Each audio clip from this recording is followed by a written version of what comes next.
निर्मल मन जन सो मोहि पावा, मोहि कपट छल छिद्र न भावा। धन उतना ही चाहिए जितना से मेरा धर्म का कार्य, परमार्थ का कार्य होते रहे, ठाकुर जी की सेवा चलते रहे, गौ माता की सेवा चलती रहे, वृक्ष की सेवा चलती रहे, आए गए हुए संतों की 2 आदमी की भोजन चलता रहे, इससे ज़्यादा हमें नहीं चाहिए।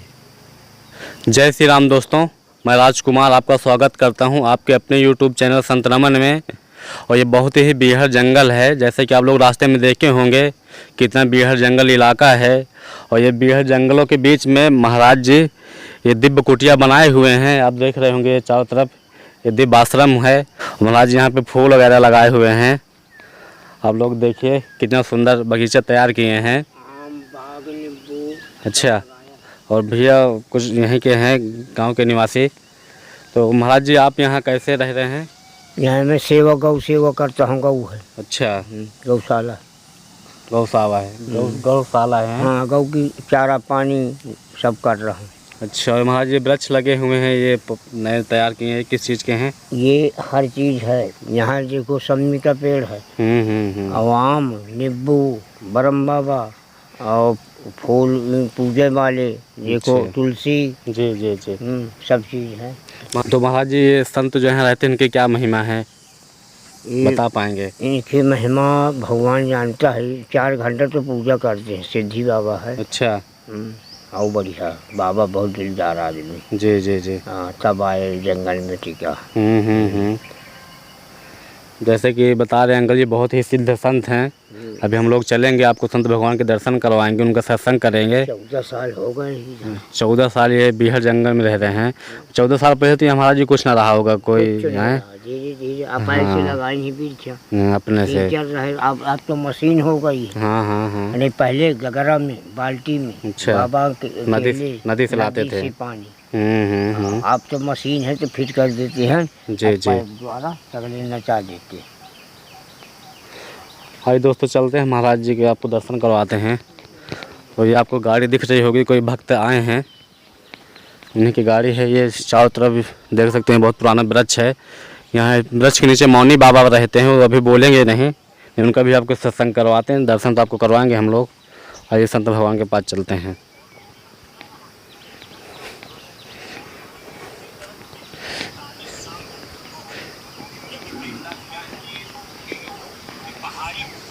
क्या कर रहे हैं महाराज जी? यह ले रहे हैं, आश्रम दिखा रहे हैं भक्तों को आपका। महाराज जी ये जो आश्रम दिव्य आश्रम है, ये आपने बताया टाटी घाट के नाम से जाना जाता है। तो ये पूरा आश्रम आपने ही तैयार किया है? मैंने ही किया। जैसे कि अंकल जी बता रहे थे, महाराज जी नदी से घड़ा लेके पहले पूरा आश्रम बनाया, बहुत ही सुंदर है। जी, मेरे हाथों का लगाया हुआ है जी। खरीद के नहीं लगाया हुआ। मैं एक वृक्ष भी नहीं खरीदने गया हूँ। सबको अपने से जन्म दे के पालन करके फिर इसको बजावते घेरा से घेर के। मैं कुटिया बनाने से पहले बाग लगाया हूँ। लगभग कितने वृक्ष लगा दिए होंगे अभी तक आप? 40 वृक्ष फल का मेरे पास अभी है। अच्छा। तैनात, जो आज से 2 साल पहले वो पौधा था। जी जी। अब वो वृक्ष बन गया। अब वो 1-2 साल में सब वृक्ष हमारे फल देने के योग्य हो जाएंगे। बिल्कुल। छाया देंगे, सुंदर हवा मिलेगी, और अच्छा वातावरण हमारे कुटिया के पास बनी रहेगी। ये सोच करके, और कुछ ये भी दिमाग में आया जी, जो जीव तो बंदर भी हैं, पक्षी भी हैं। जब सब में ईश्वर अंश जीव अविनाशी, जब सब में भगवान वास करते हैं, तो हम तो रंग बिरंग के ठाकुर जी हमें खिला रहे हैं, दे रहे हैं। इनका क्या होगा जो घास पात खा करके अपना जीवन मंदाकिनी किनारे जंगल में बिता रहे हैं। बिल्कुल। तो कम से कम ज़्यादा कुछ नहीं हो सकेगा इस उम्र में, तो इनके लिए कुछ फल का पेड़ लगा दूं, ताकि फल फड़ेगा तो ये भी खाएंगे कूद कूद करके। हम बैठे बैठे देखेंगे, आनंद आएगा। चलो आज हमारा वृक्ष का फल हमें मिल गया। नहीं जी जी जी। जब 150 जीव उसमें लपट के खाएंगे तो कितना आनंद आएगा। बहुत आनंद। मैं ये भाव से यह वृक्ष को जंगल में बालू पर लगाया हूँ। और मैं किसी को प्रेस भी नहीं दिया हूँ जो तुम ये करो तुम ये करो। हम भगत जगत से बहुत दूर हैं, न्यारा है, अच्छा नहीं लगता हमको, क्योंकि आजकल के भगत बहुत झूठ बोलते हैं। सही कह रहे हैं। काम होने के बाद और बिल्कुल ऐसा समझते हैं कि मैं ही गुरु हो गया।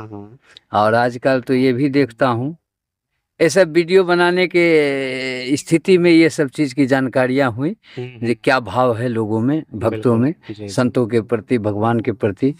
तो ये सब चीज़ का अनुभव हुआ। जो 2-4 बार वीडियो बना के ले गए, उमेश यादव ले गए, वो कन्हैया शर्मा ले गया, उसके बाद 2-3 लड़के और ले गए। अच्छा, तो ये सबसे अनुमान हुआ जो भक्तों में कितनी श्रद्धा और आस्था है भगवान के प्रति और संतों के प्रति, इससे मैं अवगत हो चुका हूँ। नहीं, भंडारा कर रहे हैं और सामान बांट रहे हैं, तो हम ही से सारा ज्ञान लिए, हम ही से आशीर्वाद लिए और जाकर के कामता नाथ में सामान बांट रहे हैं। तो मैं इतने सामान की भूखा हूँ, कौन सा मेरा बाल बच्चे नंगे घूम रहे हैं।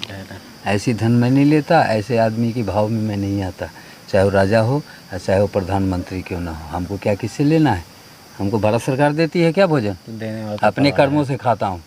आज तक 2 साल की कोरोना लगी, कभी सरकार का 1 किलो अनाज आया क्या जंगल में किसी साधु के पास, पूरे टाटी घाट में हैं? ये बड़े आदमी जितने बने हुए हैं ये सब धन लेकर के बैठे हुए हैं, कभी आया क्या 5 किलो अनाज लेकर के जो चलता हूँ चंद जंगल में साधु को जो है सो कम से कम कोरोना में सब चीज़ बंद है तो दे दूँ, दान दे दूँ, क्या मतलब है ऐसे भक्त? मैं नहीं ऐसा भक्ति करता, मैं तो साफ सुथरा रहता हूँ भाई। निर्मल मन जन सो मोहि पावा, मोहि कपट छल छिद्र न भावा। धन उतना ही चाहिए जितना से मेरा धर्म का कार्य, परमार्थ का कार्य होते रहे, ठाकुर जी की सेवा चलते रहे, गौ माता की सेवा चलती रहे, वृक्ष की सेवा चलती रहे, आए गए हुए संतों की 2 आदमी की भोजन चलता रहे, इससे ज़्यादा हमें नहीं चाहिए। न हवेली बनाना है हमें, न महल बनाना है, क्योंकि आज के डेट में कोई साधु बन नहीं रहे, तो किसके लिए बना के छोड़ दूँ? चोर चमार के लिए, जो साले कल शरीर छूटे तो बेच बाच करके दारू पी जाए, रंडीबाजी कर जाए। ऐसी भक्ति से हम बहुत दूर रहते। उतना ही बनाऊंगा जितना अपना ज़िंदगी में उसका सुविधा लूँगा, और ज़िंदगी के बाद कुछ चला भी गया तो हमें कोई गम नहीं। और जो मैं छोड़ के जा रहा हूँ उसको कोई मिटा नहीं सकता है। बिल्कुल, जो मैं कमा के जा रहा हूँ धरती से, इसको कोई मिटा नहीं सकता, चाह के भी नहीं मिटा सकता, चाहे जितना बड़ा दुष्ट हो। नहीं, कभी तो देखने के बाद याद आएगी जो कोई महात्मा था जो जंगल में 10 वृक्ष लगा करके फल का चला गया, आज हजारों पशु पक्षी चिड़ियाँ खा रहे हैं, आनंद ले रहे हैं। हमारा यही तो स्थिति है, और इससे ज़्यादा कोई तमन्ना नहीं है। बाकी तो सब ठाकुर जी भी जानते हैं, थोड़ा बहुत उनकी कृपा से मैं भी जानता हूँ। अच्छा महाराज, जैसे आप बचपन से मतलब ये बाल योगी संत हैं, तो कहीं ऐसा किसी को देख के बने हैं कि घर का ऐसा कोई माहौल था? मैं किसी को देखा जब तक मैं जवान हुआ, 20-22 साल का जब मैं हुआ, तो मैं गाँव से बाहर नहीं गया कहीं, घर से बाहर नहीं गया। हमें कोई चीज़ की कमी नहीं थी, आज भी कमी नहीं है। देखने की चीज़ है, कभी भी कोई पता कर सकता है। ना कोई काला धब्बा लगा है, ना किसी की ऐसी कोई क्राइम किया हुआ, ना कोई तरह की ऐसी व्यवस्था है मेरे पास जो मैं साधु बनाऊं। मैं तो साधु गरज के कहता हूँ, बड़ी सभा में कहूँगा जी, हमें भोलेनाथ ने साधु बनाया, क्योंकि उन्होंने अपना नाम मेरे मुख में लाया, जबकि उस समय मैं उस स्थिति में नहीं रहता था। अच्छा, भगवान के नाम लेने की स्थिति में मेरी उमंग, मेरी चाहत, मेरी स्थिति कुछ और थी जी, क्योंकि मैं हर चीज़ से संपन्न था। अच्छे परिवार से थे, क्षत्रिय खानदान से पैदा लिए थे जी, और बढ़िया माने वैभव बनी हुई थी, तो कोई कमी नहीं था। लेकिन हम तो अपना शरीर की बता रहा हूँ, हमें भोलेनाथ ने अपना नाम का उच्चारण दिया, 3 महीना मैंने उनका नाम जपा, नहीं भी चाहते थे तभी मेरे मुंह से निकलता था। जैसे ही मेरे माता पिता स्वर्गवास हुए, वैसे ही मुझे बैराग चढ़ गई। मैं कहा अब यहाँ घर पर नहीं रहूँगा, अब तो मैं जाऊंगा सीधा ठाकुर जी का दर्शन करूंगा और उन्हीं का स्मरण करूंगा, ये दुनिया वाले के साथ नहीं रहूँगा। ऐसा मेरे मन में भाव आया, प्रेरणा है। महाराज जी, जैसे बहुत से बाल योगी संत हैं, बचपन में चले आते हैं घर से साधु बनने, तो क्या अपने मन से आना उचित है या माता पिता की आज्ञा लेके आना उचित है? माता पिता तो कभी किसी बच्चे को आज्ञा ही नहीं देगा जी तुम साधु बन जाओ। कलयुग के माता पिता, जैसा मेरा अनुभव है। नहीं, मेरा कहने का मतलब ये, जैसे बहुत से गुरु कहते हैं कि अपने माता पिता को आप ये करिए, सेवा करिए, आप कुछ भी ना करिए, कि ना किसी को दान करिए, किसी को पुण्य करिए, जो भी अच्छा से अच्छा अपने माता पिता को खिलाइए, उन्हीं की सेवा करिए, आप उन्हीं में चारों धाम पुण्य है। तो फिर बहुत से मतलब हम लोगों को वीडियो डालते हैं, हाँ ये हमारा सवाल नहीं है, कमेंट करते हैं कि फिर ये महाराज जी क्यों अपने माता पिता को छोड़ के चले आए? नहीं, मैंने अपना माता पिता को नहीं छोड़ के आया जी। मेरे घर में मैं 2 भाई था, बड़ा था मेरे से, तो उसकी शादी हुई तो बीवी में लिपट गया, माँ बाप भाई ननद जो भी रिश्ता होता है उसको 1 साल के अंदर में सबको अनादर कर दिया। ये सब स्थिति देख करके मुझे ज्ञान हुआ कि बताओ ऐसे ही औरत होता है, मैं शादी करूँगा तो मेरे साथ भी तो ऐसे ही होगा, ऐसा ही नारी मिलेगी जो सबसे फ्रिक्शन करा करके, सबसे नफरत करा करके और हमें दुश्मन बना करके जिलाएगी। मैं ऐसा कर्म ही नहीं करूँगा जो तो ये हमको रुलाएगी क्या। मैं तो हंसने वाला हूँ, मैं जाके हंसूँगा, जीवन भर हंसते हुए जीवन व्यतीत करूँगा। क्या लगा है हमें, कुछ नहीं लगा है। मैं कुछ लेके थोड़ी जा रहा हूँ, यहाँ सब छोड़ के जा रहा हूँ।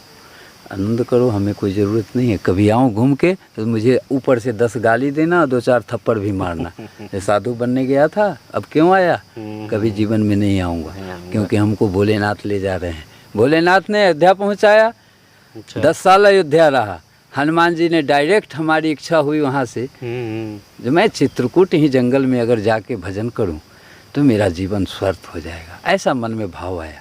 वहाँ जी हनुमान जी की प्रेरणा कैसे मिली, किस तरह आपको आभास हुआ कि मेरे क्रिया से। अच्छा, जो भी मैंने बिना गुरु का, बिना शिक्षा का जो मैंने क्रिया वहाँ शुरू किया अयोध्या में, वही क्रिया से हमें हनुमान जी प्रसन्न होकर के और चित्रकूट के लिए रवाना कर दिया। अकेला, किसी के साथ नहीं है, अकेला आया। अकेला आया, 10 दिन रघुवीर मंदिर में मैं आसन लिया। तो वहाँ हमसे कहा गया भाई यहाँ रुकेंगे तो आपको सेवा करना पड़ेगा। हमको कोई सेवा करना नहीं आता है, सेवा अगर करता हूँ तो सिर्फ रामायण पढ़ता हूँ, इसके बाद मुझे कुछ नहीं आता। तो कहा जे तो ठीक है रामायण पढ़िए। हम कहे ठीक है, 4 घंटा मुझे रामायण दो, 2 घंटा सुबह 2 घंटा शाम मैं पढ़ूँगा, जब तक रहूँगा तब तक पढ़ूँगा। जिस दिन मेरा इच्छा हो जाएगा ख़त्म, उस दिन मैं अपना जंगल चला जाऊँगा, फिर अपना व्यवस्था करना। तू हमारी कोई गारंटी नहीं है, 2 दिन में भी जा सकता हूँ, 10 दिन में। जिस दिन हमको वनवास मिल गया उस दिन मैं चला जाऊँगा। मैं कोई गारंटी नहीं तुमको दे रहा हूँ जी इतना दिन तक रामायण पढ़ूँगा। तो 4 रोटी खाते थे, दाल खाते थे, अपना 4 घंटा रामायण पढ़ के 11 दिन मैंने बिताया। 12वां दिन हमको वनवास मिल गए जी। 11 दिन के बाद ठीक 12वां दिन हमको वनवास मिल गए, जंगल में आ गए। जब जंगल में आए भंडारा खाने के लिए तो हम जंगल में ही रुक गए, फिर हम वापस रघुवीर मंदिर में गए नहीं। अच्छा, भंडारा खाने आए थे? भंडारा खाने आए थे, उसी दिन रामायण चालू होने वाला था। वहाँ तो इतने मूर्ति बैठे हुए थे, कोई रामायण के लिए तैयार नहीं हुए। हमें उमंग आया, हम के रामायण तो मैं पढ़ता हूँ, खूब भाव से पढ़ता हूँ, तो क्यों ना मैं ये बीड़ा उठा लूँ और राम जी का राम राम शुरू कर दूँ मंदाकिनी के किनारे रामायण पढ़ के, तो फिर मैं टिक जाऊँगा, ऐसा मन में भाव है। तो मैं वही किया। मैं महाराज से कहा, चेतन दास जी से, महाराज जी सो कोई नहीं है तो मैं रामायण पढ़ूँगा और मैं आपका अनुष्ठान को पूरा करूँगा। तो कहे जे अकेले कैसे पढ़ोगे, हम कि अकेले ही सारा काम मैं कर लूँगा, आप चिंता मत करो, राम जी का काम है, सब काम हो जाएगा। बस उसी समय मैं रामायण 12 बजे में शुरू किया, 1-2 घंटा पढ़ा, फिर दूसरे आदमी आ गए, फिर उसके बाद धीरे धीरे कम से कम 20 मूर्ति वहाँ जमा हो गए रामायण पढ़ने वाला। तो जब ज़्यादा भीड़ हो गया तो मैं धीरे से वहाँ से महाराज से कहा, जे प्रभु अब आपके यहाँ रामायण पढ़ने वाले बहुत हो गए और हमको अब छोड़ दीजिए, थोड़ा जंगल में जाऊँगा, और कुछ अनुभव करना है और कुछ कष्ट करना है। बिना कष्ट की ये अनुभव नहीं होगा। बिल्कुल, सुख में तो किसी चीज़ का अनुभव हो ही नहीं सकता। हो सकता है? नहीं हो सकता।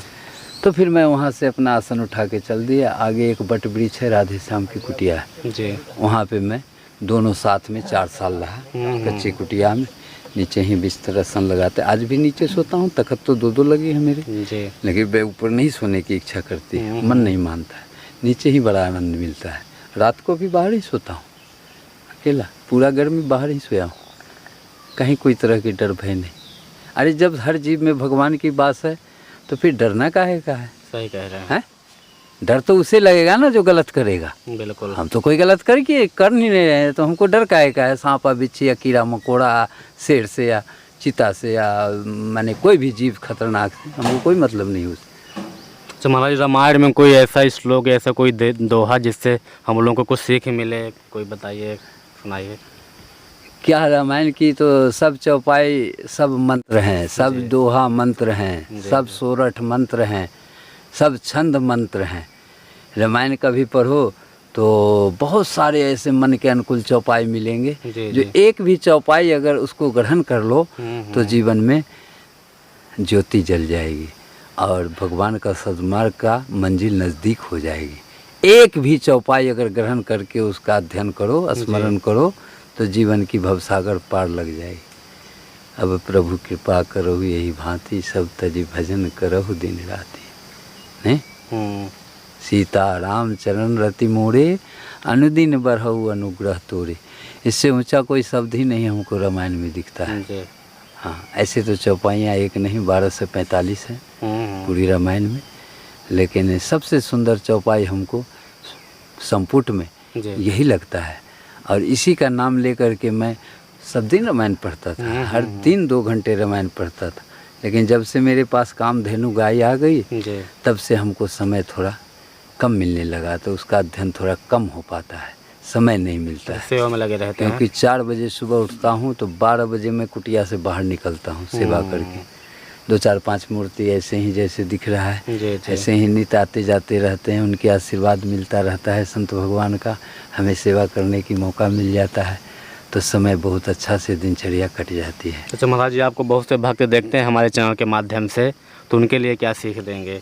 उनके लिए तो यही सीख देंगे जो सारा गृहस्थी का कार्य करते हुए 1 घंटा भी कम से कम हमारे राम जी का नाम का अनुसरण करे, हैं, स्मरण करे, तो उसका कल्याण होगा।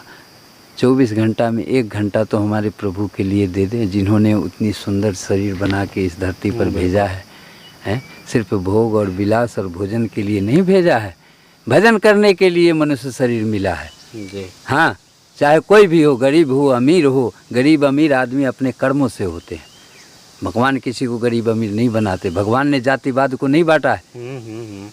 अगर जातिवाद को बांटे होते तो सदन कसाई को उड़ीसा में क्या कहते हैं जगन्नाथपुरी में अंदर से मंदिर से बाहर आकर के उसे दर्शन नहीं दिए होते, वो भी तो शूद्र था। बिल्कुल, उसका काम था उल्टा सीधा करना, लेकिन उसके साथ भोलेनाथ भी खुश हो गए और ठाकुर जी पूर्ण ब्रह्म जो हमारे जगन्नाथ जी में है वो भी खुश हो गए।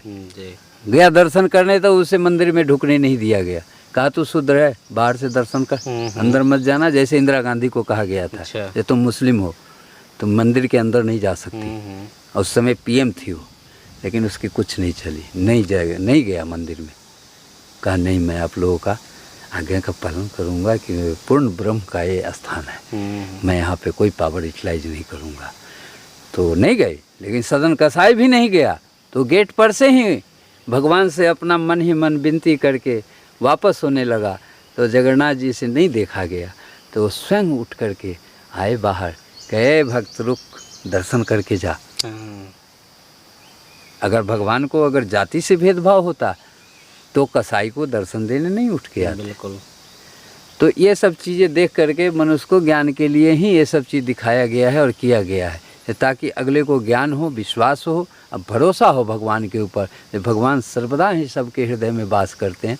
हम पूछते हैं, जब सारी चीज़ को डॉक्टर अंग अंग चीर करके जब वो ऑपरेशन करके ठीक कर देता है, आज तक किसी डॉक्टर वैज्ञानिक को नहीं मिला इसके अंदर जो हृदय में कहाँ आत्मा है, सही कह रहे हैं। कौन परमात्मा है, उसको जरा चीर करके निकाल के हमें दिखाओ। बिल्कुल, यहाँ पे वैज्ञानिक भी हाथ जोड़ लेता है। इतनी साफ सुथरा चीज़ है वो, और उसके नीचे गंदगी ही भरा रहता है। ये हृदय के नीचे एनी टाइम सबके पास में गंदगी भरी रहती है जी, नहीं भरी रहती है, बिल्कुल, उसमें वो रहते हैं, लेकिन आज तक किसी को दर्शन नहीं देते, या किसी को ऑपरेशन करने के बाद भी नहीं मिलते हैं, चाहे पूरा शरीर फाड़ दे। ऐसा क्या चीज़ है, ऐसा कौन सा तत्व है? तो भगवान ही तो है, सही कह रहे हैं। वो भगवान ही है जो हम बोल रहे हैं ना, ये वाणी ब्रह्म है, मैं नहीं बोल रहा हूँ, वो बोलवा रहे हैं। अंदर से कहते हो तो मेरी इच्छा नहीं होती वीडियो बनाने की, बिल्कुल, क्योंकि इसकी अब उपहास हो रही है, बहुत तरह के लोग बात चर्चा कर रहे हैं संतों के प्रति, तो इससे मन अब भड़क गया। इससे पहले 12 साल से बड़ी शांत से था, 2 साल से बड़ी अशांति महसूस हो रही। कोई कुछ बोलता है, कोई कुछ बोलता है, कोई कुछ समझता है, कोई कुछ समझता है, तो यही सब बाकी था हम लोग के जीवन में, तो वो भी देख रहा हूँ। चुपचाप पड़े थे जंगल में, तो अपना कोई जानता नहीं था, हम जानते थे, ठाकुर जी जानते थे, तीसरा को कोई मतलब नहीं है। ना हमको जनाना है, मैं जनाने थोड़े आया हूँ, मैं तो जानने आया हूँ। बिल्कुल हैं, ऐसे महाराज सिद्ध संत तो जंगल में ही पाए जाते हैं। हम जनाने नहीं आए, किसी को दिखाने नहीं आए जो मैं क्या कर रहा हूँ। जो मैं कर रहा हूँ उसको आँख से खोल के देखो। नहीं मेरा घर है, न मेरा ज़मीन है, न मेरा कोई प्रॉपर्टी है, न मेरा कुछ है, फिर भी मैं अकेला रहते हुए 4 रोटी खा करके मैं कितना सुंदर से अपने भगवान के घर में वास कर रहा हूँ, मंदाकिनी किनारे। इससे मुझे अनुभूति मिलती है, खुशी मिलती है, और मुझे तो ऐसा लगता है कि यही स्वर्ग है, दूसरा क्या स्वर्ग होगा इसके जैसा। सही कह रहे हैं महाराज, बहुत पॉजिटिव एनर्जी आ रही है आपके आश्रम से, बहुत अच्छा लग रहा है यहाँ पे। तो कहने का मतलब है सोच सबकी अलग अलग है, विचार सबकी अलग अलग है, और जीने की सबकी संस्कार भी अलग अलग है, सब एक जैसा नहीं हो सकता। रामायण में तो सब लिखा हुआ है, जी। एक पिता के विपिल कुमारा हैं, पृथक पृथक हो शील आचारा। एक ही माता पिता के 5 पुत्र होते हैं, वो एक जैसा क्यों नहीं होते, क्यों नहीं एक भाव के होते हैं? बिल्कुल। माता पिता क्यों नहीं एक रंग बना देता उनको, अगर उनमें क्षमता है तो?